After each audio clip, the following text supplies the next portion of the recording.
काटकोन त्रिकोण रचना. कर्ण व एक लघुकोन दिला असता काटकोन त्रिकोण काढणे. प्रश्न आहे, कर्ण 7 सेमी व एक कोन 40 अंश मापाचा असणारा काटकोन त्रिकोण काढा. काटकोन त्रिकोणाचा कर्ण दिला 7 सेमी व एक कोन दिला 40 अंश मापाचा. तर असं माप असणारा एक काटकोन त्रिकोण काढायचा.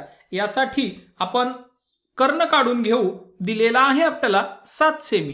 पट्टीच्या साह्यानं 7 सेमी लांबीचा हा रेषाखंड काढून घेऊ. पट्टीच्या साह्यानं हा 7 सेमी लांबीचा रेषाखंड काढला जो असेल काटकोन त्रिकोणाचा कर्ण. या रेषाखंडाला आपण नाव देऊया AB. आता हा रेषाखंड दुभागून घेऊ.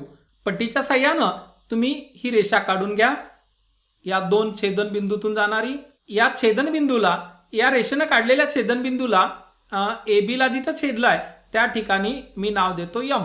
कंपासचं लोखंडी टोक मी M बिंदूवर ठेवलं आणि कंपासमध्ये AM एवढी त्रिज्या घेतली किंवा तुम्ही BM एवढी त्रिज्या घेऊ शकता. आणि आता काढायचं आहे एक अर्धवर्तुळ. तर हे अर्धवर्तुळ काढलं.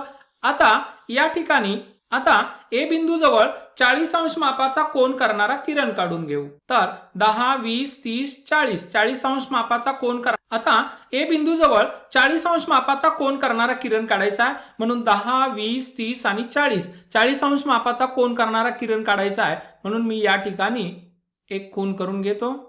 आता पट्टीच्या साह्यानं हा काढलेला बिंदू आणि A बिंदू जोडून घ्या. तर या किरणानं या वर्तुळाला ज्या बिंदूमध्ये छेदलाय त्या ठिकाणी C नाव द्या किंवा तुमच्या प्रश्नामध्ये जी नावं दिलेली असतील ती तुम्ही इथं वापरा. तर आता बिंदू C आणि बिंदू B पट्टीच्या साह्यानं जोडून घ्या. म्हणजे या C बिंदू जवळ 90 अंश मापाचा कोन तयार होईल. म्हणजे तो होईल काटकोन. तर इथं 90 अंश मापाचा कोन झाला. या ठिकाणी 40 अंश मापाचा आपण कोन काढलेला आहे आणि हा जो कर्ण आहे या काटकोन त्रिकोणाचा, तर तो कर्ण आहे 7 सेमी. तर आपण हे 7 सेमी अंतर घेऊन कर्ण काढला होता. तर अशा रीतीनं काटकोन त्रिकोणाची ही रचना आपण या ठिकाणी पूर्ण केली.